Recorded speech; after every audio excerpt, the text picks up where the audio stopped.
In the world of Alphagard, the demon lord had conquered everything and was now just bored out of his mind. Suddenly, a squad of angels appears and charges straight at him. He's absolutely thrilled, never expecting the big guy to show up and help in person. Michael, the Seraphim, is everything now, and we can't let you run the show anymore. And then the fight begins, and it's going to be an epic battle. For 3 days and 3 nights, he fought alone against every single angel. In the end, he is the only one left standing. Slammed hard but still standing strong. Tired and worn out, he spots Ishtar, the captain of the demon army. She punches an angel in the face, while the MC wonders why she's betraying them, realizing she couldn't stand up to anyone before, but now she's ready to challenge heaven and earth. He bursts out laughing at her silly talk, wondering if she truly thinks she can beat him. The traitor, stunned that he's still acting tough, commands all the demons to attack him. Another brawl starts, but this time he just isn't strong enough to win. Though he deals heavy damage, his fate is already sealed, yet we must admit he has real skills. He's pulling off a self-reincarnation move. He crashes down in Tokyo, just as strange dungeons start appearing everywhere. You know the drill. A Cyclops is wrecking war tanks, but before he can hurt a kid, our hero swoops in to save the day. With one punch, he makes the creature's split personality appear. He acts all calm, but he's actually a top-tier hunter. Let's skip the boring parts and dive straight into the world of everyone's favorite story about heroes hunting monsters in dangerous dungeons. Let's dive into the best parts. A kid sat on the couch watching TV, lost in thoughts of the days when hunters ruled the land. He's feeling low because he thinks you're born to be a hunter, not made to be one. If your dad is cool, you're cool, but if he's a dud, you get the joke. It turns out the kid's father is a bad influence who beats him up when he gets home. After a terrible night, the kid's phone starts glowing in a strange way. Under a shady tree, a boy stands between his friend and a group of bullies to protect him. The orphanage works hard to find its smartest kids and get them in a hunter school. And soon, a girl steps up to take her test. Later, Yuzuki steps in to protect the young boy, making him feel like he's useless for needing her help. Yuzuki, a natural genius from start, is whisked away to hunter school far too soon. Realizing this, she tells the boy she can no longer protect him. She says the weak fight their own battles and learn to live smart. Then she walks away, leaving Hiroto feeling drained, yet he knows her heart was in the right place. Yet, what she said hit her hard. Time slips away as a group steps into the beginner's hunter training dungeon, a necessary first test for those hoping to join the hunter school. Herodoto joins their ranks alongside a healer and a support mage. The 2 battle-worn veterans make the green recruits agree to their deal. 2 characters stand there, annoying as ever, until someone shouts for them to stop, insisting that rewards must be earned, not just given away. Before the boy can keep arguing, a hard blow to his stomach knocks the wind out of him. They begin hitting him, mocking his bold attitude and making fun of him for acting like he's better than everyone else. Hiroto shouts for them to halt, yet he freezes in place, recalling Yuzuki's words to live wisely. So he starts feeling like he's totally pathetic. The man keeps kicking him even as his friend tries to stop, shouting that if the boy is useless, no one will ever find the treasure. The young man promises he'll take care of the boy as soon as they escape the dungeon. As the group ventures deeper into the dark cave, unaware of the danger, a pack of goblins suddenly bursts from the shadows and charges, only for the veterans to instantly draw their swords and cut them down. One guy is completely losing his mind, screaming at the mage to make his magic work faster. The mage snatches up his staff, standing ready to lend a hand. While the 2 young guys are busy taking down goblins, most of the crew leaped in to help, while Hirato and his friend stayed back since they knew they'd only get in the way. As we said, there's a huge difference in how quickly people gain new skills. In the end, the squad takes down every last goblin. The guys began complaining that the mage was too slow and demanded to know if they should slash his reward again. Hiroto approaches the kid and gives him credit for standing up to those guys, while the kid explains that in that situation, he simply had no choice. He warns that everyone is risking their necks, even in a newbie dungeon, so it's not right to grab all the rewards, and the kid just needs the cash.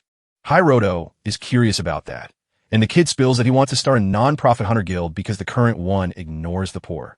Then he asks Hiroto if he knows how many lives could be saved by dungeon potions, since their strange healing power can even fix diseases that were once thought to be hopeless. The kid claims the potion is way too expensive. He admits he could have helped his big sister, but since he had no money to buy a potion, he thinks the magic doesn't reach the people who need it most. Hiroto tells us the kid is awesome, just as he hoped, and asks for his name. The kid introduced himself as Akira Tachibana. And with that, the 2 boys introduced themselves. Not long after, A battle-hardened warrior finds a glittering treasure chest in the goblin's lair and urges Akira to open it. The kid feels totally ready to finally make his moment shine. Then the young guys try to rush him, but he tells them to wait because if the trap snaps, he's the one who will get hurt. The veterans turn their backs on the kid, shouting curses at him. The mage nearby says there shouldn't be deadly traps in a beginner's dungeon. While Akira stares intently at the chest, everyone else is waiting around with bated breath. Hiroto believes the place is safe because nobody has ever died there. Suddenly, a scream that makes your hair stand on end echoes through the air. Looking forward, they spot Akira, who likely set the trap and is now impaled by the spears. Suddenly, the ground splits open with a giant crack, and a huge hole appears to swallow everyone right up. Herod opened his eyes, wondering if all of that was just a trap. Then he looks up to find Akira lying still before him, leaving him terrified because it is the very first dead body he has ever seen.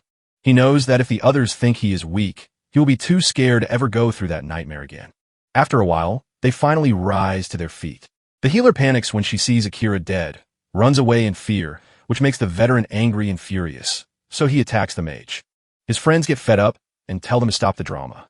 He claims the boy was just a foolish thief who ended up dying all by himself, then asks if there is anything else to worry about. The young guys stay quiet because they are terrified of him. Another guy says they only lost a treasure chest and claims the group's attack power is unchanged. So they turn around and start walking back the way they came. A young man asks Hiroto for the rope. Hiroto promises to get it right away, and the kid goes to do it, yet he can't concentrate because his friend is dead.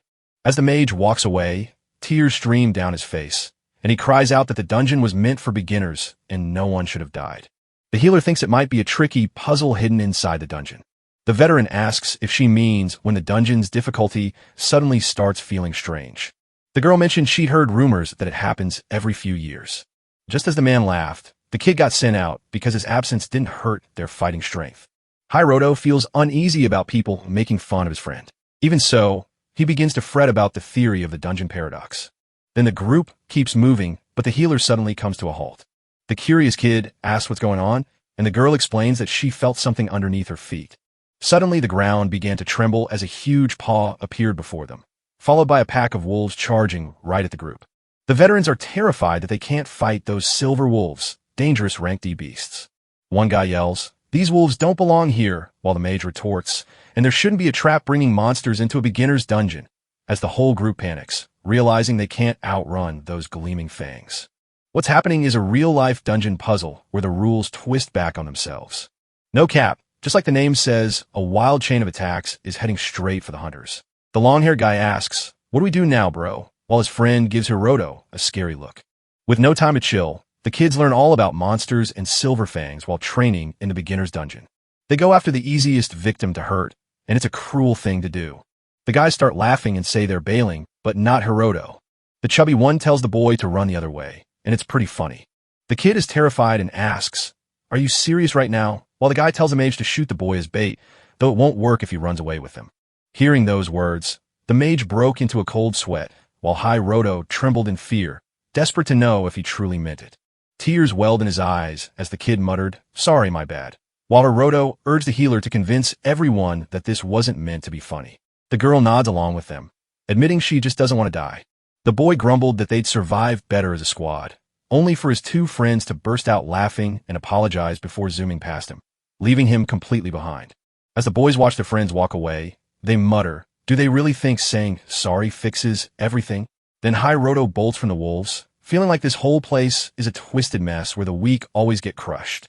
And Yuzuki is included in that too. Then the wolves finally catch up to the boy, biting him so hard that he screams in agony. The boy says, "Am I really going to die right here?"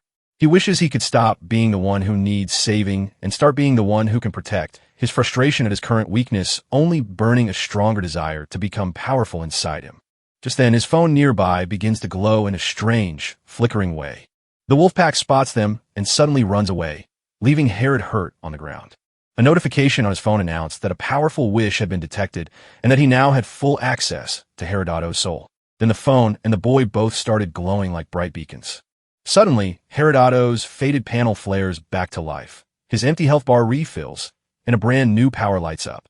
Soon the boy wakes up completely healed, but his clothes are torn to shreds. It seems his fresh strength pulled him back from the dead.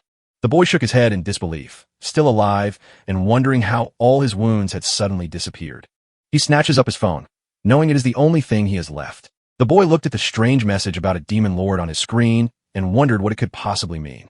Roto is puzzled because he can't recall ever downloading it. Then he sees the blood on his clothes, a grim reminder of the nightmare he just survived. Those memories make him feel sick to his stomach. The boy said, "I can't even deal with what just happened."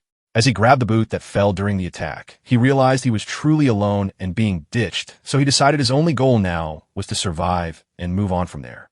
The kid tiptoes through the cave, hiding behind columns until he quickly stumbles upon a pile of knocked-out goblins. The boy thinks his friends did this, but a goblin is still alive and leaps on him to bite his neck, leaving him in pain as they hit the ground, and the creature squeezes his throat while staring him down with a nasty look. Then the beast begins to tear at him. Even though goblins are weak, Roto is getting beaten up by a one-armed guy and realizes he isn't even that strong yet. Just as the goblin strikes his eye, his power surges back to life. After a while, powerful effects are unlocked that last only for a set period. Just as the goblin readies itself to strike the kid again, the boy's eyes suddenly light up like a disco ball, and in an instant, he's healed like magic. The monster is completely stunned by this. Then the creature lunges at the human once more, but Roto is ready, landing a solid punch right in its eye. The creature stumbles back, twisting in pain as if it just hit its big toe on something hard. The boy spots his chance, snatches a rock, and whacks it right into the guy's face. A notification popped up, telling the boy he had defeated the monster, and showing that the goblin copy was sucked right into the demon lord's body through the app. With that, the info panel about the boy updates, boosting all his skills and filling up his health bar. "Hey, what's happening?" he asks, while the group that left him runs away, and one of the vets gets checked by the same app as Roto. The hero stared at the boy's stats in shock, totally baffled by what was going on in the game. Suddenly, the young man feels a hidden danger in the dark and can't help but wonder how he knows it's there. Soon after, Roto shuts his eyes to feel the nearby monster. Just like the rumors say, thieves can sense danger. So he stands up, picks up a rock, and throws it to draw the beast's attention to where it lands. The creature spins around just as the boy comes flying at it, smashing him with another rock. The pig begins squealing in pain. Roto seizes his moment and keeps striking the creature over and over. The boy felt his ambush had succeeded, but he realized it wasn't a complete victory. Knowing orcs are tougher than goblins, we ranked the goblins as F, the orcs as E, and those wolves as D. Realizing his ambush was just the first step, the boy knew that victory wasn't guaranteed yet. Herodoto realizes that a rock won't hurt the monster with his current strength, so he decides to strike from a smarter angle instead. After a while, the hero finally brings the orc down. That green panel pops up once more, revealing that every single stat has just received a special bonus.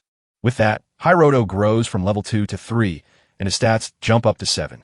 The boy is still totally confused about what's happening.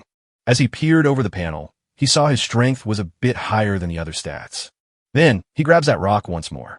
His hands tremble with so much strength that the rock breaks apart in an instant. The boy's jaw drops as he sees his strength suddenly jump. Roto can't believe how strong the trainee from the adventure school is, especially since his own talent is so low. When he spots that panel, the boy wonders if it's actually real. As the bats on the ceiling start getting hit, you realize the one doing the attacking is the protagonist. He thought about all the secrets he discovered from that strange message window. The boy quickly realizes that every monster he slays actually makes the demon lord's power grow stronger. Then Roto easily knocks down another orc, since these goblins and orcs are strong types that get extra strength points. The bonus for bats gives you a boost to your agility. You earn mana by striking down skeletons and gain constitution by defeating the golem. Then the boy pries the panel open once more. Now you're at level 4, with your stats mostly hovering between 10 and 9. Even though he knew he was growing strong quickly, he never thought he would skip 2 levels in a single leap. The boy turns back toward the dungeon to reach its deepest part, only to learn he isn't allowed in without permission. The young lad fell down in the dumps because he was itching to grab that silver fawn. Suddenly, a window pops up to tell him that a new mission is waiting just 10 seconds after he finishes the beginner dungeon. Roto said, "What's going on?" And then the panel vanished. A sound rings out in the cave, and when he turns around, the boy spots the pack of wolves. The beasts don't wait and rush straight at the boy. The hero grins, knowing this battle has gone beyond just a simple dungeon run. Roto flips through his agility stats and sees he's still safe for now. As the wolves circle the boy, who stays sharp and trusts his gut, One leaps at him, and he slips away without a scratch.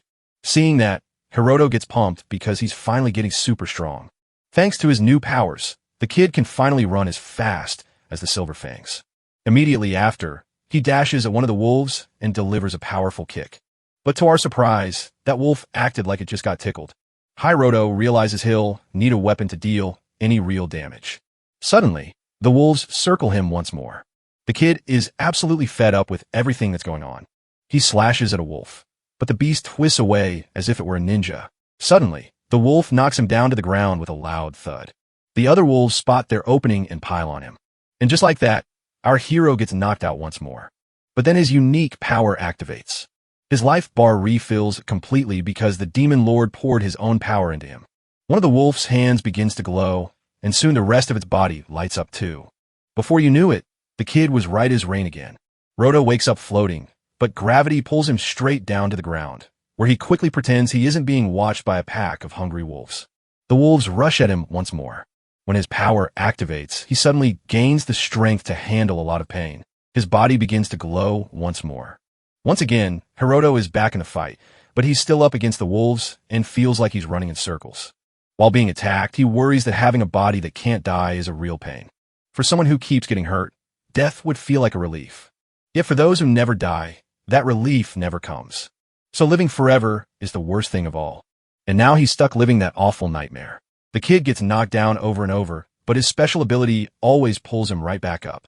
Even after he wakes up again, he sees that his pain stays exactly the same, no matter what anyone tries to do. Hiroto hits the ground and punches a wolf right in the face. But he realizes that fighting without a weapon is just wasting his time. So he figured he needed something to cut with. He returned to this place because he can't forget the image of Akira's body. He charges straight at it, yanking a sword free from its side. A wolf creeps close to attack, but he twists around quickly and strikes back. Roto grins, happy to see his move worked. With one wolf knocked out, he steps up to finish the rest and end this chaotic brawl. In an interview, a guy explained that to get stronger as a hunter, you must first hunt alone before taking down a giant monster. He then asks his friend if she thinks it would be awesome for a beginner to win 100 silver fangs. After cleaning out the cave of wolves, Hiro lets out a scream that bounces off the walls and fills the whole place. As his special power activates and boosts him, he even earns the title of Giant Slayer. After that, he grows stronger and his stats go up. The kids left him scratching his head in confusion, so he decided to check out his new title, which gives him 5% more HP at each level. He thinks it might be true, and while getting that sweet bonus is easy, he feels unsure if he can trust that window. Then he notices a bell on his control panel and gives it a quick tap. A new window pops up, asking if he's ready to dive into a tougher dungeon filled with scary monsters from other worlds. He's shocked because he hasn't even reached the deepest part yet. He recalled that the deepest part of the beginner dungeon was actually connected to another one before. He stared at the dead wolves, amazed by his new strength and the demon lord power he'd gained. Yet he knew this dungeon still held tougher beasts. Even though he cannot die, the pain he feels makes him desperately want to stay away from that mess. Herod starts to walk away, but then he stops because he hears someone shouting his name. He immediately pictured his old friend. He asks the panel how much time he has left with this ability, and they reveal that he has 32 days remaining. Hiroto begins calling himself a dummy since he's been acting like a total slacker this whole time. Feeling so frustrated that he started hurting himself, he began to wonder if he could really keep living like this. Then the glow flares up once more and his wounds vanish in a flash. The main guy takes a deep breath and warns that anyone who doesn't step up will have no future. The moment the boy shouts that he's ready to tackle the higher dungeon, the adventure kicks into gear. Then the glow wraps around him once more, zapping him away, while two old friends in a house are having a blast. One guy says he's seen tons of disasters happen in dungeons. His buddy says the situation is still wild because a death happened in a newbie dungeon. All of a sudden, the whole crew bursts into laughter. One guy noted that it hasn't happened in 10 years. The chubby guy suddenly stops laughing and sighs that it's a real bummer. His friend slides him a drink and says that even tough guys get shaken up when someone they know finally meets their end. The man grabs the drink, warns him not to be an idiot, and mentions that an inspector from the hunter school will be watching their mock battle next week. The boy tells the kids to join his team, and the chubby guy promises to be his rival later. Then they burst into laughter as the man complains about not being the winner, completely missing the app open on one of the phones. Roto's clothes are torn to shreds while he remains clueless about how many times he's actually died. Suddenly, a wolf leaps from the dark to bite his arm, but within seconds the beast turns to ash while his wounds vanish. With that takedown, the boy's skills get a boost. He didn't waste much time before reaching the deepest part of the high-level dungeon and staring down a giant bug. As we all guessed, he faced death and came back to life many times, but in the end, he finally defeated that monster. A panel popped up saying it was hunting for the perfect way to give the player a power boost. Now he has reached level 15, and every single one of his stats is over 20. Then the boy stepped back into his world, only to realize he had quietly become stronger than a student hunter without even noticing. In the real world, the chubby guy asks his friend if he heard the news, and the friend replies that he already knows about Hiroto. Everyone laughs at him because he managed to survive such a terrible mess. Soon after, they realize their public fake fight is safe now that the boy won't join their squad. Someone steps inside to ask if anyone has heard the news yet. While the guys are baffled by the new rule that only one mock battle is allowed, Hiroto sits on his room floor, lost in thought about forgetting everything after the high-level dungeon and waking up found by people in front of the orphanage. He begins to wonder if everything was just a dream, thinking it might be the easiest way to handle it. Then he snatches up his phone, taps open the app, and figures there are only 2 endings left after getting this far. Staring at his stats, he can't tell if his mind is broken or if everything actually happened. Then a knock at the door pulls him away, and when he opens it, a skinny senior is waiting to talk. They meet in a warehouse where the man states his purpose, waiting for an invitation to become his rival in a mock battle. Without thinking, the boy jerks his hand away. The man tells the young guy that he has to stop the mock battles for today. Then he squeezes the boy's hand hard with a scary look, promising to make that pain unforgettable. But Hiroto feels nothing, leaving the senior baffled and wondering if the kid is faking it while using all that power. The main guy knows it's his own superpower of taking pain. Right after he releases the man's hand, realizing that while the man was scary last time, he is still small compared to the wolves, Hiroto grins, which makes the man furious and charge at him. Just as things are about to happen, the young man's instincts take over and his vision shifts to slow motion. With that, Hiroto slips the blow with ease and lands a sharp punch right back on his opponent. After taking a hard hit, the guy asks what happened, while Hiroto wonders if he just did something crazy and realizes the man isn't weak, but incredibly strong, making him curious about how much stronger he needs to become.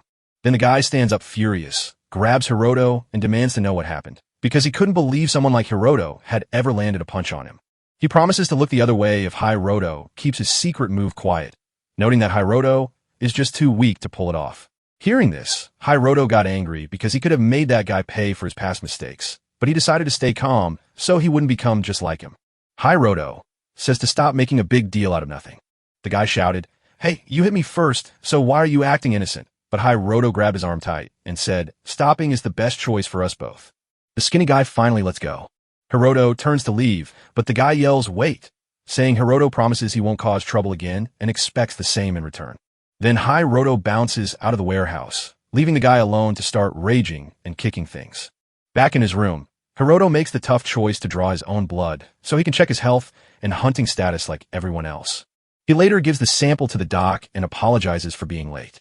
As he walks away, he realizes that if they test his samples, they might discover his new power.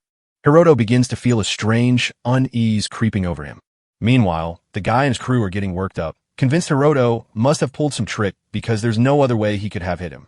His friend tells him to just relax. The long-haired guy wonders if it's rare dungeon loot, but his friend shakes his head and says it was just a beginner's dungeon with nothing special. Hearing this, the skinny guy gets even more curious about how Hiroto managed to escape that mess. The other guy says they're going to teach anyone who underestimates them a hard lesson. The guy who got hit up asked if the other dude was trying to steal his revenge. The grumpy fat guy yanks his friend's shirt and says they're arguing because he wants to handle this mess all by himself. Then he notes that a body check before the mock battle means Hiroto can't cheat. The guy tells them the kid isn't an enemy, but his friend is still upset. After that, the chubby guy reassures his friend not to worry, because once they finish their pretend fight, they'll grab him again. With creepy looks, everyone can feel the real fun is about to start.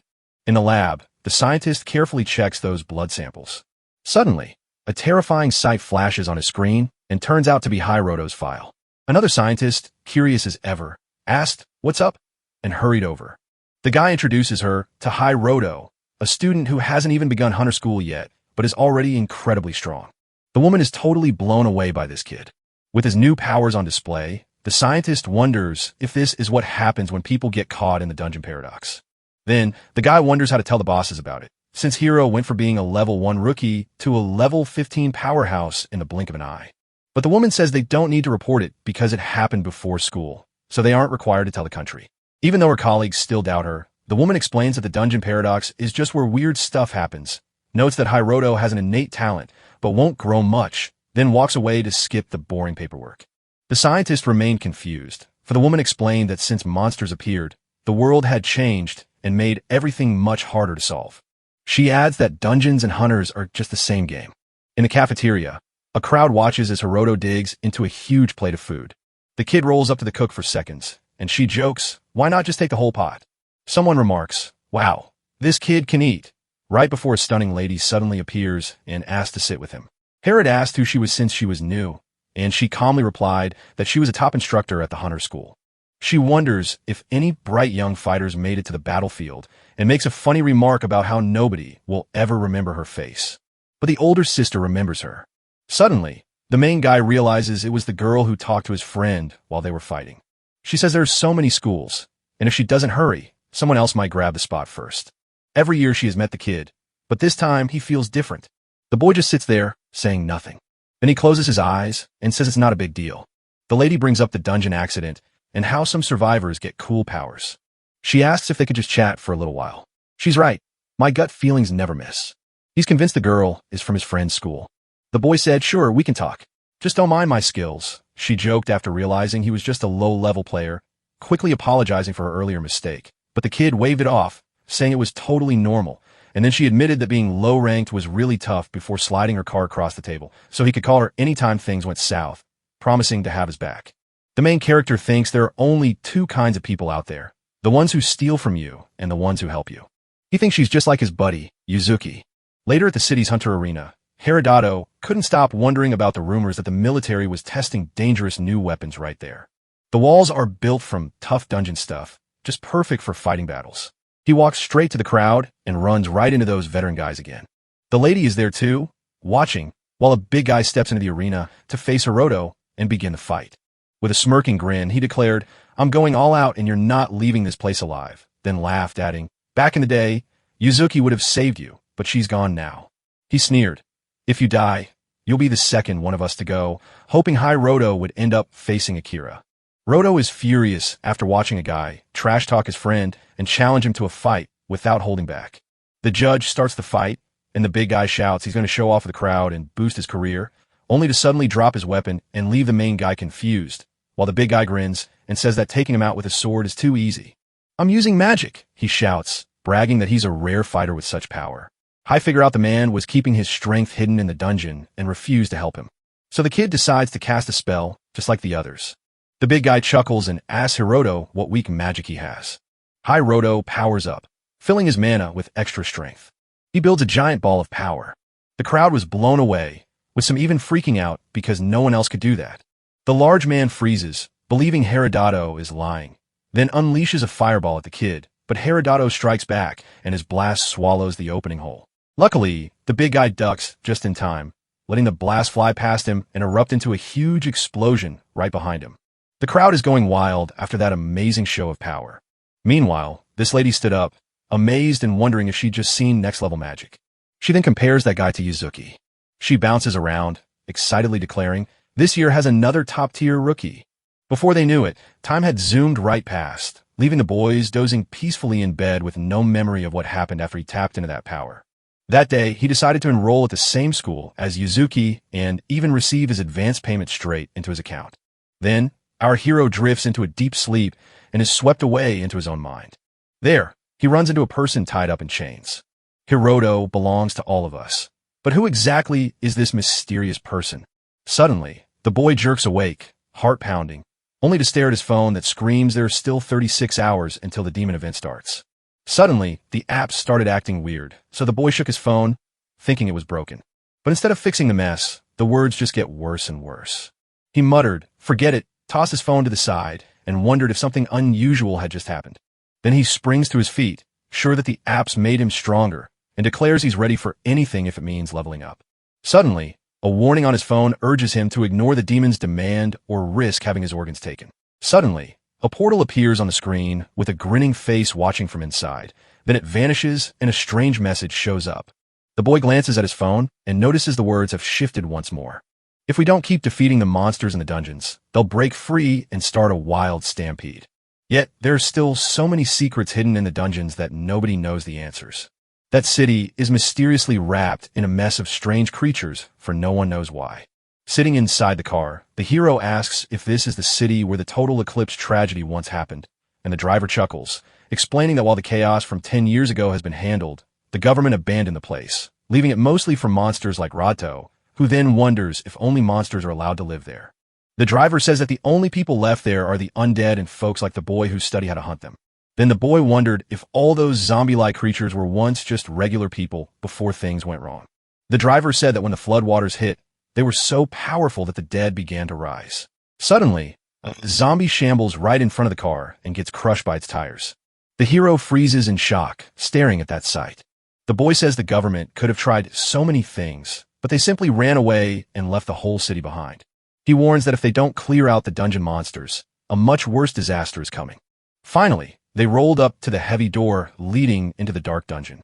The driver lights a cigarette and tells the boy he can pretend to be a veteran, but the difference in their skill levels is still there, just like he suspected.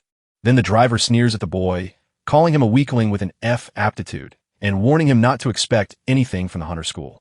Then Hiroto leaps out and grabs the driver right through the window. Feeling desperate, the boy shouts that he's just a regular guy who hates violence, but keeps seeing the driver get taken out, only for the hero to suddenly yank the driver away from the car. Just as a huge monster crashes down on the car, the boy jumps clear with his friend right beside him. That thing is just the right kind of challenge for a B-level subjugation. The two turn tail and run straight out of there. They duck behind a building while the boy takes a quick peek at the mess. As the monster crashes into the car, the driver says they should wait it out since the dungeon crew, including a member known as the Witch of the Burning Flame, will be back by 4 o'clock. Hiro, looking surprised, asks, "Is that Yuzuki?" And then the boy wonders if the students are really up to handling something like that. The young guy answers that even at the best schools, there are tons of people way stronger than a veteran. He admits he has no idea why these monsters are wandering around, but says they'll be okay if they just wait things out. The boy decides to clear things up and asks if the weapon in the man's holster is real. The guy warns that normal weapons won't work against those creatures. Hiroto pulls out a dagger and tells the guy that if he won't use his weapon, he might as well just give it to him. The driver can't help but wonder if the kid is really ready to fight that monster. Hiroto, there's a fight brewing, man. Then the Wendigo begins sniffing around for them. The kid sighed. Guess we can't take a 5-minute break, huh? Then, the creature just kept wandering off. The guy yells, "Are you out of your mind? That creature is a total disaster. Ordinary weapons won't be enough." The kid just grins while asking for the weapon. The young guy asked, "You actually know how to use that?" "These monsters are covered in a tough shield, and only special hunters have the power to break it," the kid said while asking for the weapon again. Before he can speak, the Wendigo's freezing breath is already upon him. The kid yells, "Hurry up, dude." So even though the driver hesitates, he hands over the weapon and asks for the plan, only to hear Hiro say he'll be the bait, while the driver admits he knows nothing about the monster's tricks and is just a student caretaker. The kid says those things might get scared by loud weapon noises or big explosions. Then the kid realizes that hitting the creature's white spot might hurt it, proving these monsters already know we have deadly weapons. Then the monsters begin to close in. The young guy shouted, "I'll shoot," to get everyone's attention. The driver respects the kid's guts, but wonders if he has the stats to take on 2 monsters at once. Then the guy grabs the kid, telling him to run while there's still time, because it's obvious who's more important in this mess. Hearing that, Hiroto says with a grin, "If I run, you're done," because he's finally tired of everyone sacrificing themselves for him. He dashes away, firing his gun, which draws the monster's attention straight to the human. The creatures lunge to strike the kid, but he zips away with wild, fast reflexes. The kid rounds the corner. The hot wind chases him for a moment before he vanishes from view. Suddenly, Hiroto springs up with his dagger at the ready, grinning triumphantly because he has taken down his first monster. In a crystal cave, a voice calls out for Yuzuki. A kid is cheering on the girl's fiery magic. The group's mage blushes and asks what you thought of her magic. Everyone praises her, but they say Yuzuki is on a whole other level. Someone told the girl she could venture into the dungeon's deepest part. She smiles and says yes, but only if we work hard. The mage laughs, saying nobody's ever beaten that dungeon alone, but Yuzuki admits it takes special talent and hard work to make it happen. The mage rolls her eyes in annoyance, telling him he's full of himself for thinking it's so easy to get an S-rank skill without working for it. The healer said, You don't know that Yuzuki is the hardest worker in school. People even call her the witch who doesn't sleep because she trains early and studies late, and when they say that, the witch is left speechless. The kid wonders why she's working so hard. Yuzuki stayed quiet at first, but then she opened up about being bullied in the orphanage and how someone had her back. The healer was surprised by anyone who could scare her. Then Yuzuki shared that during her test, she discovered she had real talent, and the boy who helped her was a lowly F class. Feeling so grateful that he helped her, she made a promise to look out for others. The mage grinned, praising his bravery for saving a girl from bullies before inviting her to join his team. Yuzuki tells the group that anyone can achieve great things with hard work, but he knows deep down that it will never be possible for him. Just as the girl walks up to the portal, boom, she stands there completely stunned by what's waiting on the other side. Her team follows along and sees the driver being chased by a pack of Wendigos. Nearby, the main guy just knocked one of those monsters out cold with a perfect headshot. Another monster charges right at him, but with amazing quickness, he dodges it like a master. Then he slips under the Wendigo ninja and climbs straight onto its head. He pulls out his weapon and shoots at the beast, but in a twist, nothing happens. The monster seized him and he groaned. Seriously? Because the weapon barely did any damage, just making the beast bleed a little. Right after he breaks free and finally understands why hunters are such a big deal. Hiroto drops another Wendigo, but then more ones suddenly appear. While Yuzuki uses her fire to roast those creatures, the scene heats up. Her friend looks like there's something really wrong going on. The girl runs up to the driver to ask where the bait boy is, and the driver points the way. She didn't even hesitate for a moment. She just ran over to help him. The main guy sits on the ground, surrounded by the dead bodies of the monsters. He takes a deep breath and admits that it was just as exhausting as he had feared. Because of that, he finally reaches level 17. Then he stands up and says he needs to get back to the car. As goosey slime drips from the monsters' rotting corpses, they suddenly spring back to life. Immediately after, a portal suddenly pops open right in front of them. As Hiro walked away, his heart sank because his belongings had been crushed by the car. His phone buzzed with a warning that he only has 12 hours left. Yuzuki keeps running hard, hunting for the student who's been lured in as a trap. She turns on her power to find enemies and begins to follow the tracker. Only the legendary S-rank hunters can even catch a glimpse of that. She imagines it as a monster hunting game set in dark dungeons, complete with annoying pop-up messages. Then she grins, thinking she's heard a truly wild tale. Yuzuki wonders how unfair the world has become, remembering how she once dreamed of being a hero to fight evil, but now she finds herself unable to trust anyone. Then she realizes she might not be able to protect anyone anymore, but since the world won't stop being unfair, she gains the power to fight evil so the weak can finally stop crying. Soon after, she turns the corner and sees the main guy, who is left speechless when he realizes it's his childhood friend, while the rest of the team drives off in another car with the driver and Hiroto. The boy felt very uncomfortable on the ride. Then, he realized he didn't see it coming when he found out the bait boy was actually from Yuzuki's past and was already as strong as a hunter before he even started school. The mage questions if the guy was planning to use the boy in their group, but the guy just laughs it off, saying the only impressive thing about him is his stats before he joined. Soon after, he tells them that a rank F can only reach level 25. The witches drained the main guy's strength because he was exactly the kind of person they loved. The healer laughed, saying picking a partner just because of hunting skills was a bad idea, while the girl admitted training could help, but warned that having a partner weaker than you was still tough, and Hiroto thought to himself that they were treating him like a lowly rank F just as he expected. He then asks Yuzuki about her strange connection to the new student. She tells him that he means the world to her. She told us they were like siblings, and that he always stood up to the bullies to keep her safe. With a grin, the guy jokes that the boy is now useless and can't protect her, but she fires back that's exactly why she has to step in and defend him. Then Yuzuki says to Hiroto that if he trains in the dungeon, he should come to her so she can help him. The main guy keeps his mouth shut. That guy is worried she's mixing up her public and private life too much. The young man snaps her out of it, telling her she owes a duty to her country and can't waste time on that useless person. Yuzuki's whole crew said, "Nah, that guy's the only family I've got," as they rolled up to the huge building. The moment they jump out, a guy shouts, "Let's check out the student council room for a quick chat," while zombies are just lazing around in the city. Suddenly, the earth lets out a loud crack and splits right open. Suddenly, a huge symbol bursts onto the scene. Then the creatures start to shrink until they suddenly explode. Blood drops float up, merge into dark bubbles, and a mini-monster pops out of one, which turns out to be a miner. As more of them arrive to form a full squad, a portal opens and they leap right through. The whole group is gathered in the Hunter School's training room, ready to fight in a mock battle. This guy grins as he says he has to teach the new guy a lesson, calling it his secret to keeping students alive. The healer mutters, "This feels personal," while the guy admits that even facing a solo Wendy is wild, given the kid's F rank and D-class combat skills. He refuses to let the kid off the hook and insists they face the truth. The maid shakes his head and says, "Count me out." "That tradition is a total nightmare," she says, then asks if the genius got beaten up too. Yuzuki chuckles. "Back then, nobody was tougher than me," while the witch bounces with excitement, admitting she just can't stand that girl.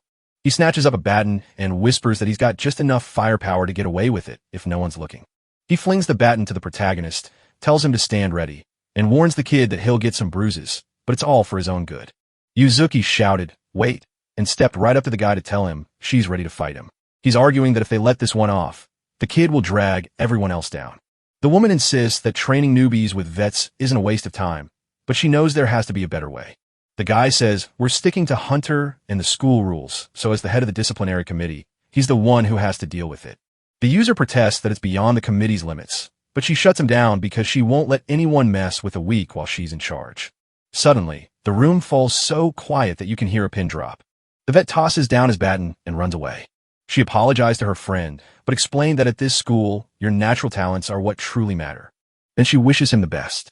Before she goes, she tells him to stop pushing himself because even the weak have their own way. The boy stood alone in the training room, wondering if he was the one meant to fix all this mess. Later, as the kid searched for his dorm, someone shouted out to him. It's that same guy again, insisting the kid needs some help. Roto asks, "Do I just need to fight you?" But the guy says, "Nah, you just need my one-sided guidance." So the protagonist says, "Can I start?" And the guy says, "Go for it," meaning the kid dashes forward in seconds, knocks him out cold, and Hai catches him before he face plants. He leaves him there and bounces back. We meet a little boy named Kanzuya as he takes his first breath. His parents are the world's best hunters, but they grew up in a place so safe it felt like a bubble. The kid believes he was born to be special. One day, he runs straight into a huge guy. The man hoists the other guy straight up into the air. The kid slaps the guy in the face to protect himself. Kanzuya crashes to the floor and gasps for air. Then he watches the guy fly across the street from his slap and grins wildly. Thanks to his new skills, he gets to join the elite school. Even there, he's still the boss, convinced he's God's favorite, until he runs into someone even better with skills so amazing they're off the charts. Kazu grins, convinced only Yuzuki is his special partner destined by God, but soon he wakes up on the ground in a confused mess. While that is going on in another room, someone else is giving a lecture. The speaker warns that a stampede is starting inside the school's training dungeon. Everyone's jaws dropped in shock. Then the guy warns that while dungeons remain a mystery, gadgets reveal monsters are multiplying, and if magic power keeps rising, chaos will soon erupt into a disaster. But he says there's a way to stop it by beating the monsters while they're still chill, which brings the mana down to safe levels. Hearing this, the students were sure it was a joke until they remembered the contract promised them a job helping out in an emergency. The young guy tells them not to panic, sharing that before this class, they were actually ace hunters.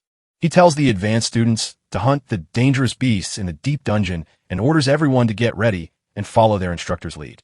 Hiroto is nervous because his first day is already wild. The girl steps up to the main guy and apologizes, telling him he's in for some bad luck. Then she insists that he belongs right up there with the very best first years. She tells him to introduce himself to the students who are already gossiping about this newbie with his F-rank skills and a special trait that boosts his stats. Everyone is stunned that a guy who refuses to level up is right there. Hearing this, Hiroto remembers his friend saying that hunting skills are everything, and then Yuzuki arrives to ask if the young man has a moment to chat. As they walk away, Kanzuya is left seething with anger. Outside, the girl warns that she feels a horde of monsters charging toward them. She calls it a hunch, like a sixth sense, and says the girl thinks it might be because of her rank or skills. The boy wonders what she really means. Yuzuki tells Hiroto that the seniors will tackle the dangerous beasts deep inside the dungeon while they hold the line at the entrance. The guy tells her the instructor's already said it's fine and that it's totally cool. Then, the woman says that it's perfectly normal to judge him by the facts. Yuzuki claims that if God exists, she must be something truly special. Suddenly, the woman told him that if things go wrong, he should head straight to her. If the stampede starts, everyone will go wild. Then the girl warns that the Reaper's scythe will still be lurking in the shadows. She promises her friend not to worry, because she will protect him. While others talk about moving the students, they ask Yurub if he thinks they should run. The dude warns them not to be stupid, because quitting could get them kicked out. A friend tells him hunters make good money, but Urabi says there's no pay this time. Then someone jumps into the conversation to say sorry. Kanzuya speaks up, saying he trusts their skills. The boy asks if they have something fun to do again. The guy grins and says, "We need your help with a few things." Then he tells us there's someone he wants out of the way. And everyone, each with their own plan, joins forces. Little did they realize that this training was about to turn into a complete disaster. Just an hour ago, every student had gathered right at the portal entrance. The man explains that the instructor with insane fighting skills and the chosen students led by Yuzuki will tackle the deep dungeon while the rest stay in the outer dungeon to hunt weak monsters safely if they just listen to orders. Immediately after, he orders the top students from Class A to join the attack team and head to the deepest part of the dungeon since they are the school's best. The students were terrified to learn they were about to head straight into the danger zone. They were set to burst through the doors exactly at 12 o'clock when the sun was high overhead. Suddenly, a new voice jumps in to say they can't dive that deep alone because the creatures down there are far too dangerous to face by themselves. The man says he's counting on them to support the advance team. They'll be on medic duty, either healing the hurt or hunting down any creatures that stray too far from the group. The organizer announced that the outer layer of the dungeon is meant for students who haven't reached Class B yet. Hai realizes it's just like his buddy said, starts worrying if she's in trouble too, and thinks knowing someone he knows might get killed will ruin his sleep. Then he realizes Yuzuki's crew isn't getting lucky, and the man warns the main guy that the redhead won't join the fight, promising to stick with the attack team only until they reach the middle layer. Once it's safe, the guy explains that they must ensure no monsters crash into their shallow layer, so the younger ones stay on lookout duty. The girl is fuming and demanding to know why they aren't allowed to join the fight since they're already Class A2. The man insists that even in a crisis, the current team can handle it. Then he says even though they're Class A, they simply aren't strong enough. So during this training, they had to be very careful about choosing who to give their money to. The girl tilts her head and wonders just what he meant by the word invest. He recalls that those two have only E rank and F rank abilities, which makes people think they are unfinished and weak. In the dark dungeon, the mages fire roast a whole group of creatures. The commander shouts for the squad to get into place. Then the students keep fighting those things, slowly taking them down until suddenly a bigger and better version of those creatures appears. A squad member grins, secretly mocking the monsters by wondering if they think they have a real chance to win. Then sharp blades strike the creatures' heads while the person keeps smiling and yells for the crew to join the chaos. A man watching from the sidelines says he expected nothing less, noting that while their spirit is humble, their power is truly immense. Then he said they should have been getting invites from the Hunters Guild. They quickly realize the talent is being wasted as the young recruits roll up calling him sensei, only for the man to correct them to instructor, while a boy asks if their mission is subjugation since they just want to break the rules and do their own thing. The man gets annoyed and asks if he's going rogue again. Then the young man admits he's just being honest, arguing that sticking with amateurs is a waste and asking if it's okay as long as they keep keeping others in line. The old man scolds the young ones for their bad behavior, but they just shrug and say they'll do things their own way. Despite the old man's stubborn refusal to let go of his authority, Kanzuya steps in to calm things down and warn the instructor that these kids are truly top-tier talents from the school. Then he says it's not smart to treat them like normal students and asks to lead them to form a special command team. The instructors choose to go with it. With a grin, he tells the instructors to count on him. Soon after, the young man bounces with the boys, giving them advice on their targets in the middle layer. Yuri rolled up and asked if they'd really get to meet his dad, the top boss of a huge hunter guild, if they just followed his orders. Kanzuya vows to keep his word, but he joins the Black Dragon Fawn Guild to take on their messiest tasks. Hearing that, the young ones burst out laughing. Yuri gives a serious look and wonders if pulling people out is just part of the job, but since he gets paid, he's totally okay with that. Kazu is totally down, so listen up because we found our target hanging out with someone right in the middle layer. With a grin that looks like he's up to no good, the young guys who can't talk about the dead aren't going to spill any secrets. Then he spins around and shouts that Urabi and his team can go wild with Hiroto's friend.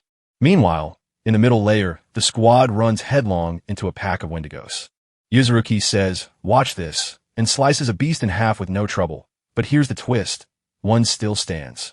The girl cracks her knuckles and tries out a trick called Arep, making her stroll through the air like it's the easiest thing in the world. Before you could even blink, she sliced the other creature right in half. Everyone's jaws drop in awe of her amazing skills, while the main guy just sits back and watches from a distance. Someone rolls up, bragging that they guessed nothing less from the school's top girl. The red-haired girl is completely blown away that Yuzuki just took out 2 Wendigos like it was nothing. She suggested Yuzuki lead the attack team, and the main guy quietly nodded while secretly worrying she's going a bit too far. Then the girl steps forward, says her name is Murano, and shakes his hand, telling him he can forget all the stiff rules. Even though Hiroto doesn't like turning his back to strangers, he still says hello. Then he questions Morano about the guy in silver armor, and she tells him that Kinzuya is keeping the shallow layers safe by taking on the Class B threats. Hiroto looks skeptical, asking if you really want to shake his hand since he got laughed at for his weak F-rank skills at the orphanage, and the school seems just as mean. But Mir just laughed and said, "Whoa, chill. No worries at all," leaving Hiroto totally stunned by her relaxed attitude. She chuckles and says she's low rank too, so there's no point stressing over silly things. I think she seems pretty cool. After a while, only the two of them remain on watch, keeping a sharp eye out to make sure no monsters sneak away. Marina says, "If I see anything, I'll report it," but then a strange noise echoes through the cave as a huge shadow suddenly looms behind them. It's a minotaur, which is totally strange because it shouldn't even be in this dungeon. The girls panicked, unsure if they could handle it. The leader asked, "Are you really going to run and report?" She replied, "Even if I wanted to, there's another minute blocking my way." And he whipped out his dagger, saying they had to handle this themselves. He lunges at one of the monsters, but Murano yells, "Wait," and tells him not to throw his life away for her, insisting she'll take care of the beast. The man tries to hit her, but she ducks away like an expert. Murano grabs the chance and drives his spears into the beast. An axe whizzes toward her, yet she slips right past it as if it weren't even there. His mind is blown as he watches her dodge with barely any effort. She creeps up behind a minotaur to strike again, but as she charges, the horned beast just grins right back at her. The main dude thinks his attacks aren't working, until suddenly Marino lands a hit that makes the miner bleed. Realizing what was happening, the other monsters panicked and ran away. Hiroto wonders just how her final strike managed to break through the miner's defenses. Murano reveals that the only way to defeat these human-shaped monsters is to strike them right in the throat. Hiroto says all your martial arts moves are lit, which is exactly why she's a Class A student. She asks if he knows ETI, and he wonders if she's talking about the Swordmaster. She says he's known for more than just his sword skills, as there's even a legend about his spear technique, but she is still slowly putting together her family's history.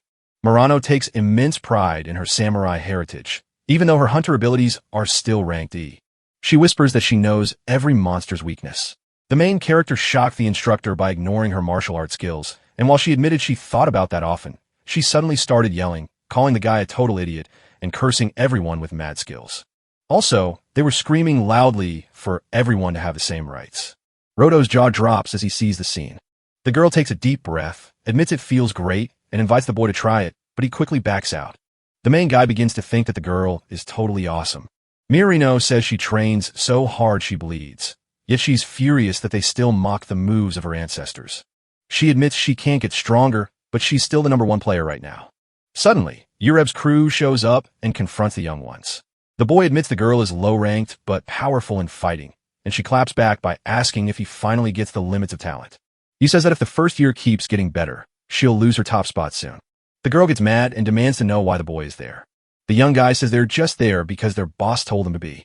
Kinzuya walks in, all ready to finish things with the main guy. The boy jokes that accidents happen in the dungeon and that nothing beats them. "Hi, I wonder if that guy's out here looking for revenge for getting knocked out last time." Kinzuya grins, claiming that the dead won't spill a secret. Urub warns the young ones that their end won't come quickly. They were warned that no easy way out would be offered. Mirin thought the situation was terrible and had heard scary rumors about that crew, but she never imagined they would go that far. Then the main guy wonders what will happen to his buddy. Kinzuya chuckles, noting that the pair are clearly getting along. He asks the young guy what he thinks about letting them mess with the girl standing right there. Hearing those words, Hiroto flies into a rage and launches himself at his rival, landing a solid punch right on his face. Just then, Marino stepped up to fight and protect the boy. In an instant, she watches her friend strike Kinzuya. In a flash, the main guy leaps behind Urub to strike his neck, while Hiroto turns his attention to the rest, taking them all out with one hit each. Murano was totally blown away by how fast her friend moved. After that, the young guy knocks out all the other boys, leaving the girl completely stunned. While everyone else is distracted, a cloaked stranger stands alone in the dark dungeon, completely boxed in by hungry monsters. Then he begins a strange ritual, talking in a language that sounds completely foreign. The undead bodies start getting squished along with Wendy. Seeing the mess, the weird guy seemed to love it until he got squashed, turning the whole area into a puddle of red goo. Green lights begin to burst from his blood and combine into one giant, glowing sphere. Then it speeds down the hallway. Behind a door lies a room packed with capsules holding trapped creatures. And there stands a sixth celestial demon lord, Vashavaltine. A burst of green energy races through the lab straight into the demon lord's room to wake the beast, while in the dungeon's lower levels it gathers until the sixth demon lord stands armored, marking subjugation level A. As soon as that level appears, every local guild abandons their plan to storm the dungeon with only their own crew. It can snap a guild apart in an instant, but forcing students to fight is a stupid idea that sets everything on fire. While the group fights off a horde of monsters, one young guy admits he felt nervous when the emergency alert came in, but he swears it didn't feel like a big deal. He explains that even without killing monsters, they were still important because they kept watch to make sure everyone stayed safe. Out of nowhere, a noise echoed from the cave, and they spun around to find a figure clad in armor standing there. In the meantime, the hero and his friend caught the guys who had tried to attack them. Murano then shares that the boys have the strength of veteran hunters, but their true power goes far beyond what a student should be able to do. The girl wonders if he will ever reveal his secret power, but he tells her he can't. The girl asks why and even wonders if he's a secret agent, but he just says it's nothing like that. That night, the creature appeared, leaving the kids to wonder if it was a super rare monster. Moreno and his team had never seen or heard anything like that before. Hirato recalls Yuzuki's warning that a stampede was on its way. He glances at his stats, noticing his agility has gone up, and wonders if the sudden boost is actually a warning sign. The knight suddenly draws his sword and lunges toward the kids. But the boy moves like a ninja and leaps behind the knight, ready to strike him down. Then, poof, the knight vanishes and suddenly pops up right behind Hirato. Hiroto dodges another strike, takes a small scratch, and suddenly realizes his speed and fighting skills have jumped a huge level, so he knows he has to get serious to win this fight. Suddenly, Hiroto lunges at the knight with a fierce charge. He tosses a small bag right at the knight. Inside lies a fiery red pepper and Mundara mix from the dungeons that explodes with heat. Hirato throws a flame spell that creates a huge explosion, yet the armor stays shiny and completely unharmed. Herod pulled on his armor and found a frozen skeleton inside. The skeleton lunges to strike, but Herod Roto slashes it with his dagger, sending the bones flying, leaving him to rely solely on his fist for the next round. The monster charges, but Hiroto grabs it, lands a hard punch to knock it down, finishes off the skeleton, and finally lets out a huge sigh of relief after the fight. Moreno is totally blown away watching his friend throw in some serious judo moves. Hiroto turns to her and tells her that his hunter rank is F. So he tried everything, even wrestling, to build his strength. Then he grins and says he's going to try his very hardest. While that's happening, another knight is making a mess somewhere else. The students are panicking and trying to guess what that thing is. Then the monster wipes out the humans. The students are getting spooked by the moment. A scientist arrives and tells them to calm down and play the part of hunters. She suggests it could just be one of those random dungeon accidents. The boys wonder if she's really sure about that. She says she called another guild for backup, and all they need to do is hold the line until help arrives. In a flash, a group of warriors steps forward to block the path. The girl shouts at everyone to fight for their lives. Then she points out that Instructor Godai is standing right there. Hearing that, the kids light up with hope, but then they freeze in shock as the woman gets hit on the head. At first, everyone stands frozen in shock. One kid thinks it's awesome, but even with their instructor watching them like a hawk, they can't help but see him lying on the ground when they look. Then he finishes it all off with just one powerful stomp. Suddenly, every single student begins screaming in sheer horror. While that happens, deep inside the dark dungeon, another knight is causing chaos. Yuzuki is about to rush in, but a friend holds her back, warning that even the instructor can't beat that thing, though maybe she's got a chance after all. He tells her that he believes she can do anything. Yuzuki knows that tapping into her special power could double her strength and give her a real shot at winning. The healer knows using that power might cost her life, but since she's their only hope, he starts begging her to sacrifice everything to save them. Yuzuki doesn't think her life is truly in danger, but they believe it because a student said so. When they saw she was ready to fight, the others thanked her. As she watches them and thinks they are selfish, she suddenly uses her power and sets her body ablaze. Yuzuki steps up to take the lead and challenges everyone to throw their full support behind her. As she pulls out her sword, she wonders what her part in all this really is. Marino points out that the school runs the dungeon, which is strange since a skeleton in armor is just hanging out there. Our hero recalls his friend's warning and rushes to tell him he's worried about Kanzuya. He feels he has to dive into the deepest part all by himself, like a solo mission. Murano chuckled, finding it amusing that he was worried about the so-called strongest kid in school. She claims she can help, but knowing she'd only watch from the sidelines, she chooses to step back and let the action unfold. She tells how she's done her very best ever since she was just a little kid. Tears in her eyes, she admits that the whole thing feels a bit silly. Then her phone buzzes, telling her she's finally got the power she wanted and has full access. She stops and asks herself if something is wrong. Maybe it's a virus, she jokes. Knowing what she said, she quickly insists, not that I've ever been on any sketchy sites, while Moreno asks if he can promise her something before heading into the deepest part. She begs him to swear he'll return. After he comes back, she suggests buying him a coffee at the school cafeteria. Roto grins and agrees, picturing their coffee hangout. Then his stats panel pops up. He notices his agility stat is different and sees that 10 knights are charging right at him. He makes a hard choice to hide his friend and keep her safe. Marino looks at him and asks if he really means to send off 10 knights. He nods to say it's true, but can't tell me why just yet. Herodoto says it's too risky for her to join and tells her to stay behind. All she can do is hope he'll be okay until the knights finally arrive. He barely dodges as one of them charges right at him. Hiroto is feeling the pressure as he struggles to fight off 10 knights all at once. He narrowly sidesteps the strikes, only to realize too late that another foe is creeping up behind him. He takes a hit and realizes he is in deep trouble. The knights surround him and beat him badly. Roto is getting frustrated as he keeps talking even while the knights stare him down. It's strange to see the locals skipping out on their own party. Suddenly, a panel announces the Demon Lord event has begun, and you are instantly whisked away to the scene. In a sudden flash, Herodoto is whole again and opens his eyes. A huge, dark shadow stands right in front of him. A massive creature appears, and a new window pops up to mark the start of the tutorial, revealing the huge monster as his opponent. The beast rushes forward and smashes part of the city, but Hiroto stays safe behind shield. He can't make sense of what just went down. The window tells him that if he dies, he'll come back right where he was, but to unlock the skill he needs to beat the monster, and it also says he can hang out safely within a 10.5-meter bubble around him whenever he wants. Suddenly, he finds a sword that can slice through almost anything, except the creature's scales.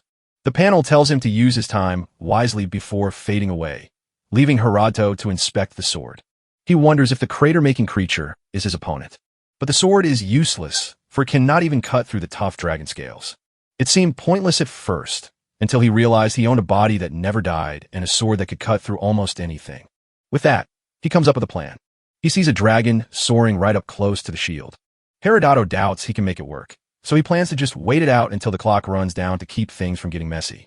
Hold on tight, because this tale is about to get wild. Our guy realizes that if he gets sent back to the place he died, everything is going to go terribly wrong. He begins slapping his own cheeks, wondering if he has finally lost his mind.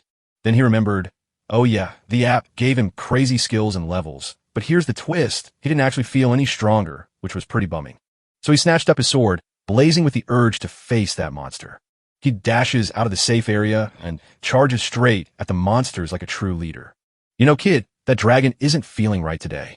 Hiroto jumps out of the way, scrambles up its arm, and launches himself at its head just like a hero in an action movie. But then with a loud chomp, the dragon gobbles him down whole, and wow, that was scary. Trapped inside the beast, he's still fighting with his unkillable form and a blade that cuts through everything but dragon scales, which is just crazy. So, he figured his only way out was to stab his way free, even though being inside a dragon's belly certainly wasn't a relaxing spa day. His muscles are burning from the effort. Luckily, his healing powers saved him, but he keeps melting and fixing himself over and over like a broken video game glitch. He screams for help, but the silence is deafening. The minutes drag on until his mind is about to break. In his head, he's asking, why did I make such a stupid mistake? Perhaps it's because he wants power. Or maybe he just wants Uzuki to notice him. But he knows she thinks he's weak, so he decides, no way, I'm giving up, while the dragon just keeps chilling and flying around. Then, it feels like something's wrong, as if the machine itself is having a little dance party inside. Suddenly, a blade bursts out, cutting it open like it's a piñata. The dragon crashes down, and Hiroto pops out, already healing up, only to see a screen pop up saying he's hit his growth cap. So his extra XP just sits there idle, while he gets no level up for slaying the beast, but he still grabs some sweet rewards like a 10-point strength boost. Then it's like you're back at the very beginning. Flashback to Yuzuki's gaming, a place where heroes are always legendary. Hero will be the hero, and you have the power to heal. She complained that she was always the one fixing things while he insisted that fighting is just something guys do. Besides, I refuse to let you get hurt, even just in a game. She gives a smile that leaves him all flustered. He promised he'd always be there for her if things got tough, and now Yuzuki has become a superstar. She's playing her dream role in the game, but she thinks being a white mage was actually pretty chill. This hero's burden is heavy, as she fights off nights while trying to figure out what they're up to. She's exhausted from fighting a monster, and as she faces the next one, she starts to wonder if she really has what it takes to be a hero. She trembled in fear, thinking, I'm done for. No backup, just her, she whispers as her hands tremble, realizing her fear comes from being too busy living up to everyone else's expectations. She lets go of her sword and falls to her knees just as the knights charge forward. She screams for help and shouts out Hiroto's name. A monster is about to finish her off when suddenly, someone swoops in to save her, leaving her speechless as she remembers Hiroto's promise to always be there to help. She can't figure out how someone with such weak skills ended up in this spot. Hai is knocking the knights out left and right, making her head spin until she finally understands by just watching him. Grinning, she asks why he wasn't there sooner if he was so strong. He says he ran as fast as he could, and then he unleashes his dragon-slaying skill. A knight lunges to strike, but Hiroto simply catches the sword with his fingers and doesn't even seem to care. Then, the young guy pulls out his dagger and slices his enemy open as if he were cutting a birthday cake. The boy's mind explodes with excitement. Wow, that was super easy. Hirodato's brain buzzes as he realizes he needs this app to crush all the enemies, wondering what on earth it is, while the girl adds that it looks like the bad guys and their whole squad are completely wiped out, and he agrees those enemies on that floor are done for, but can't stop itching to know what happened to the others in the shallow layer. Then the girl pulls out her trusty gadget that works perfectly in dark dungeons with no signal, but silence falls over the room because everyone inside has been knocked out. The boy says, wait, there's still one person left standing. So the young man rolls up to where he left his friend, only to find she's gone, and he remarks, she must have been snatched, noting that goblins love kidnapping girls. He turns to Yuzuki and urges her to find her quickly, or else it's over. The girl jumps in to tag along, wanting to help anyone who made it and feeling much safer with him. She pats his shoulder and says she's counting on him.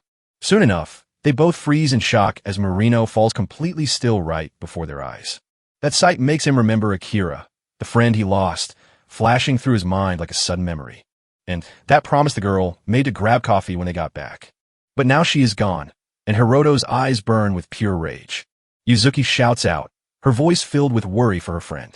Right after that, the boy goes wild and slices through every night like it's butter. The boy wondered how it happened that only 2 people survived out of the 271 who started their first day at school. Soon enough, Hirodato gets knocked out almost every night until only one remains standing. Yuzuki shouts at her friend to calm down. As the boy cries over the mess, the hunter school closes its doors. The powerful bosses said they could go to a different school, but since it's their choice, they're ready to become hunters and are now totally free. Soon after, the young peeps were walking around in a park. Yuzuki asks the boy what he plans to do next. Roto says dungeons feel like a bad idea, not just because of the monsters, but because the people inside are terrible too. The main guy sighs, those people are terrible, yet he still wants to talk to the ones who made him feel alive, and the girl nods with a sad look.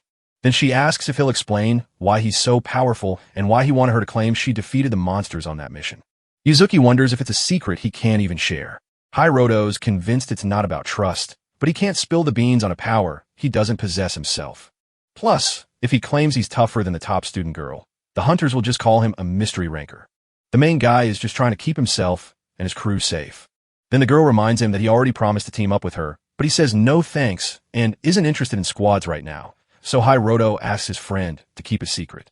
Yuzuki laughs and says she won't worry, joking that she'll be even happier if he can save her faster next time.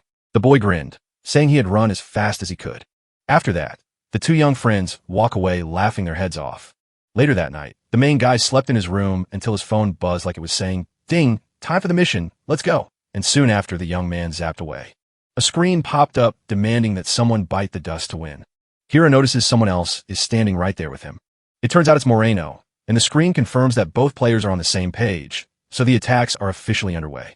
The girl and the main dude are both super awkward meeting again because now they have to go all out to take each other down. 7 days ago, Hiroto was left in pieces after discovering his friend's dead body. But once he was gone, he got sent zooming away. They've led her into the big arena. Confused, she wonders where she is until a screen appears, confirming the link with Lucifer is active, so suddenly she gains the power of the Morning Star. The girl was so stunned by what she saw that she couldn't even speak. The screen suggests she can remove the other player, and she asks, "What's that about?" Just as a light flickers in the distance, and a body begins to form until the main character suddenly appears. Both are left saying, "Whoa, it's you." As Marino explains that the Dark Knights took her out, and when she woke up, she was given a mission. The boy wonders if she knows about the Demon Lord app, and she laughs, asking if he means the virus on her phone, leaving him shocked to realize someone else is caught in this mess. The girl wonders what's happening, and Harato pours out the truth about the app. In the lab, someone walks in to ask how things are going. His friend thinks the boy is the best choice, but right now they're just talking. One guy tells the crowd to spice things up without ruining the fight, and while Marino can't believe his buddy's words, the boy agrees but feels himself getting crazily strong, leaving the girl wondering how to handle the fact that one of them has to lose. So she wonders if her friend might have died too. The boy realizes Murano's power and comeback are unlike his own, making him wonder if their apps must be different too. So he decides not to overthink it, and tells her that if 3,600 seconds go by without a winner, the game is a tie. The boy says they just need to relax and wait for it to pass. But then the screen warns that the fight only ends when one person is knocked out, leaving them super annoyed, and then both of them get smacked on the ears. The panel declares a tie detected, and penalty time begins. Seeing blood, the boy asks, "Is this the punishment?" before feeling strange and wondering what's wrong. Murano starts feeling wrong as her eyes shift to a different color. Then she pretends to be in charge, acting like she has to drag him out or else. Seeing this, the boy asks, "What are you on about?" But soon he starts acting strange too. She agrees that life is a battle where you must either strike first or get struck down. They both step up and get ready to fight. Mayano swings her Morning Star and strikes first, but the boy slips away with the skill of a true expert. If he takes a hit, he's done for, but he's never letting that happen. He sees her spear tricks and fighting skills, but their strength levels are totally different. The boy smirks and tells her to stop fighting. Suddenly, she punches him, but he laughs it off as weak, and just like Yuzuki once did, remembering his friend, he snaps back to reality, realizing they're truly fighting for their lives. Then he is pulled under control once more, yet he resists the grip. Distraction leads to disaster as Mirino strikes him down. Then Hiroto snaps back to his senses and begs her to listen, but she continues to strike him until he has no other choice. He pushes her back to get her attention, and she suddenly wakes up and says she's sorry. The panels behind them urge them to kill each other, but the boy shouted no way, and she nodded in agreement. They win the name of the ones who refuse to bend the will. Hiro wonders who they've angered, but realizes it no longer matters because their powers are all that counts now. He wonders if Moreno has a title as well, and she confirms that he does. When he heard that, he went silent because it felt exactly like something he had experienced before. He asks if she wants to go down with him. She is stunned because her Roto explains that he is taking charge to save her life rather than just waiting to die. The girls just hang out and relax with it. The boy finally figures out why they earned that title, but those strange powers are starting to really bother him. Since they ignored orders and ran away, he asked if we really need powers if we're okay with dying, and then everything felt just like a game. Just like when he hunted the demon lore before. He left clues that only someone truly unique would follow. Herod laughs, saying there's clearly a hidden game in this fight, because you can feel the energy behind it, and since people are even betting on the match, he wouldn't be surprised if it's all real. Marinino asked for the plan, and the leader said the title and powers had to be key, suggesting a clue might help before handing a spear to the girl and asking if they should try to bounce. Roto shakes his head, not enough proof, just as the arena doors swing open and the man shouts, "I was right." They race down the corridor as the main guy cheers, "We're on track," before they sprint away with time running out. As a result, they face punishments and slowly lose their health points. Later, Hiroto and his friend kept sprinting straight ahead, taking hits the whole way. The boys are panicking as their health bars are dropping fast. The girl says, "We have less than 10 health points left," and the boy replies, "That's bad news. Even though he thinks their wounds aren't too bad, there's still a lot of blood." Marino asks if they should turn back after getting a message that there are no penalties, but the leader says it's pointless since they just start fighting each other anyway. So the girl reminds them that they're in big trouble if they keep going until the boy spots a light and they rush toward it, only for Marino to trip and cause him to panic as they get almost there. The boy makes up his mind to carry her because he knows he isn't going to die right here. Even so, he keeps getting hit by penalties. Because of this, his health points fall all the way down to just 1. The main guy said this app made him make wild choices because of those mysterious people, and it felt like a nightmare. After taking a hard penalty hit that wipes out his life points, the boy somehow gains 1 more HP, then leaps up in a shout and keeps carrying her toward the light. As soon as you cross the threshold, a window popped open to announce that both players had survived and earned the title, Those Who Rebel Against the World.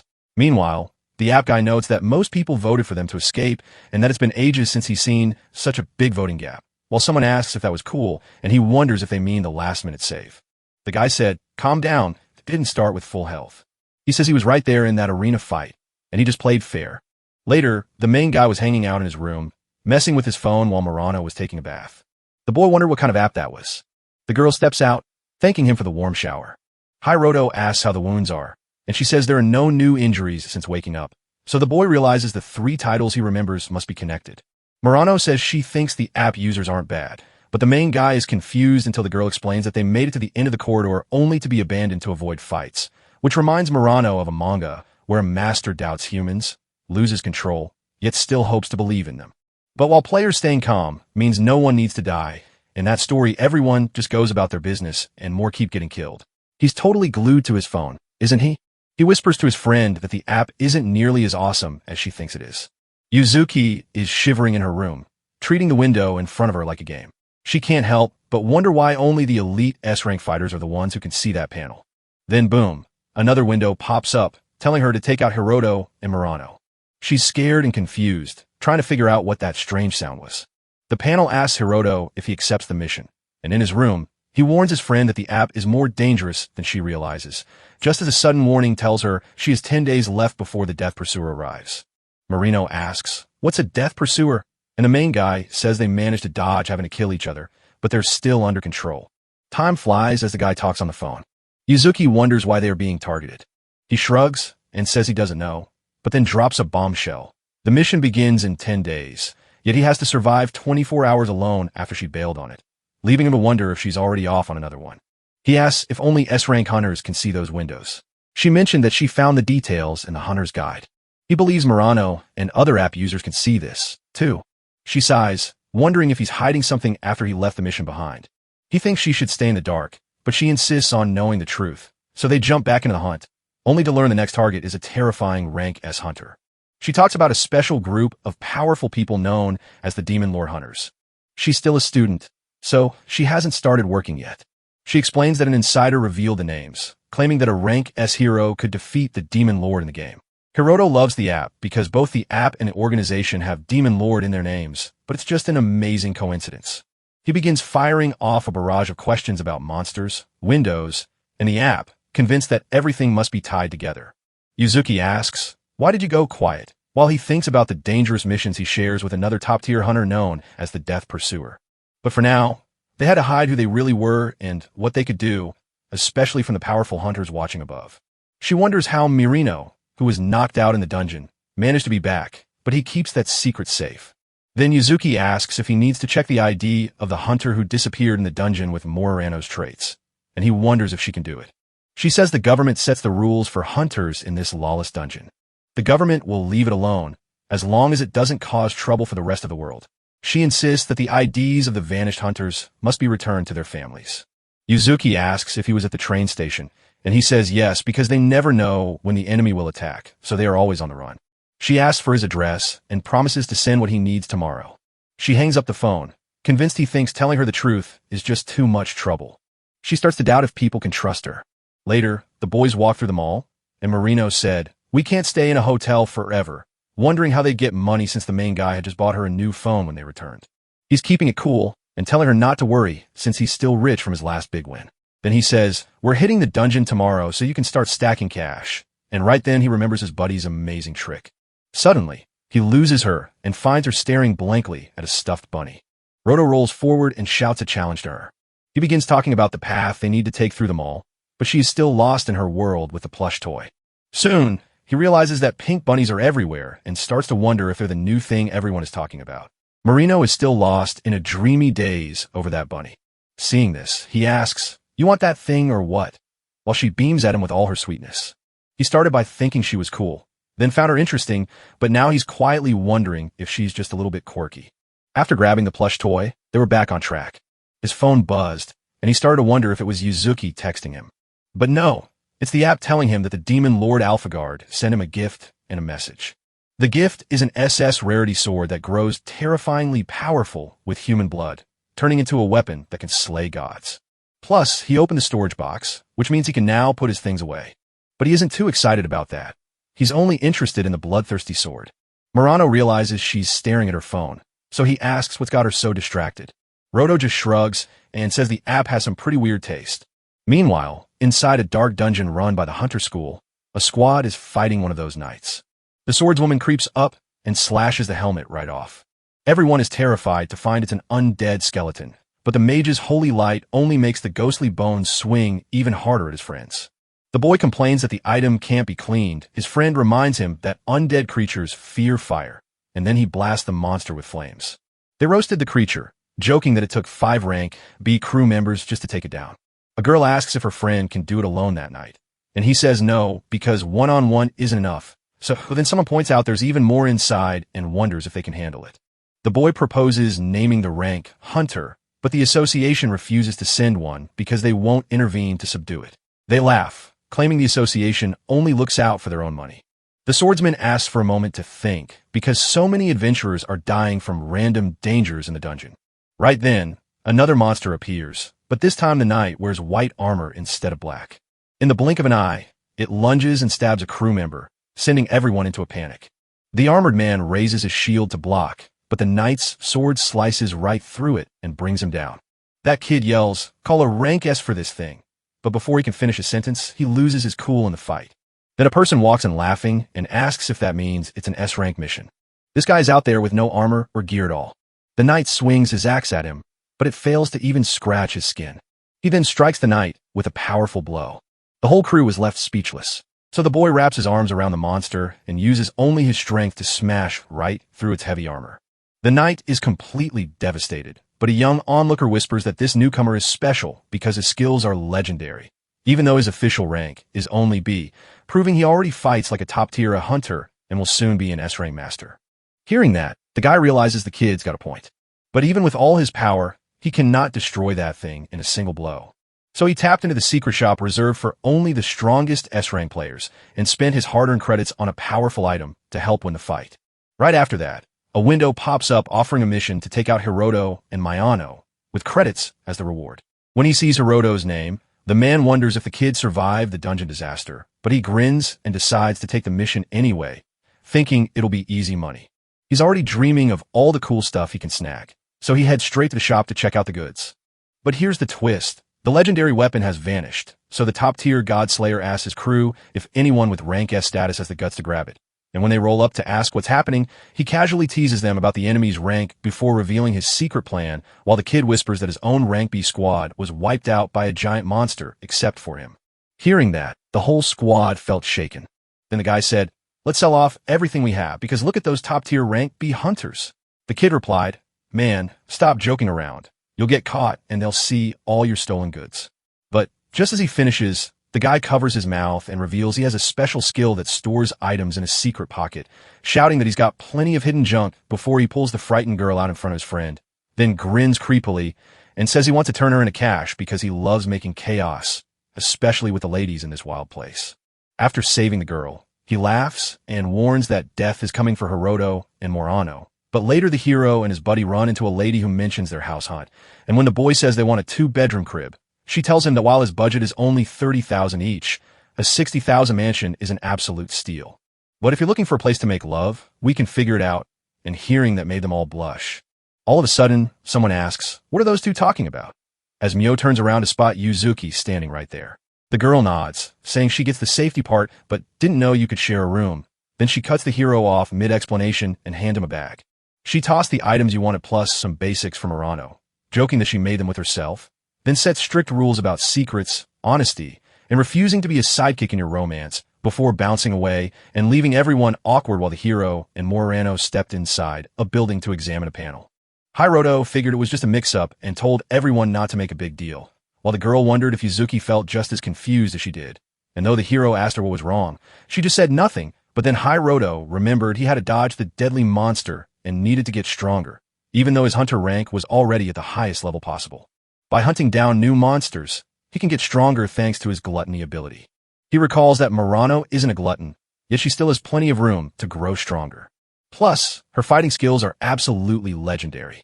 He was blown away that her attacks barely hurt the Minotaur because of its strength, even though her tactics were brilliant. Her sharp skills let them take down powerful monsters and gain levels much quicker.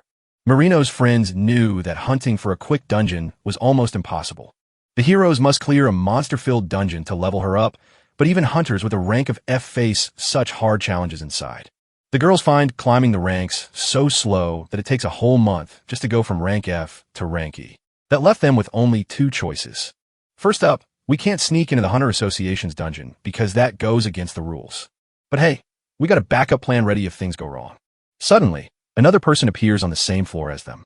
That guy's been chasing down the new players. Then our hero shows his friend the other choice, a mining quest in a freezing dungeon where the new recruit gets to be the porter. The girls were all shocked because porter just means the guy carrying all the heavy stuff through the dungeon. Hai explains that if they raid the conquered dungeon, they'll find 2 squads of guards and porters busy mining magic stones. Murano chuckles and says there's no treasure left for them since the guard are supposed to fight the monsters, but with a grin, the boy points out that no rule stops a porter from taking down a creature too. Right after that, Hunter thought that if he didn't explore more dungeons soon, his rank would stay stuck forever. The man and the kids are about to crash into each other. Just as they're about to meet, someone shouts at the man to stop them. A fresh-faced guy appears to hype him up for tackling a dungeon alone, and because of that, he becomes a top-tier hunter.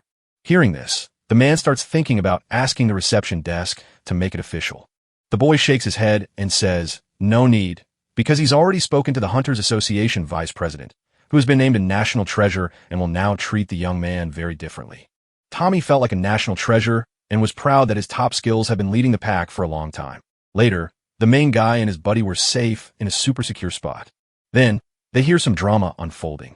A man on the ground questioned a boy about whether the recruitment notice clearly stated that the porter had to be a girl. The young guy apologizes, saying if he'd done that it would have looked suspicious. Then a guy approaches Morano to compliment her beauty, only to mock her by calling her a useless weakling for her low rank. So if the very least she can do is let them enjoy her beauty. After that, he points to the main guy and says he's cutting his reward in half. The boy warns that such actions will leave him with no one to work with, but the guy just scoffs and calls everyone useless. Suddenly, without any warning, he slaps the girl and demands to know what she thinks about performing some services. The girl snatches Hiroto's hand and begs him not to cause a scene. Murano threatens to tell the association on him if he doesn't stop, but he just laughs and claims he was joking. After that, he sneers at them, calling them useless once more. The man announces to everyone that inside the dungeon,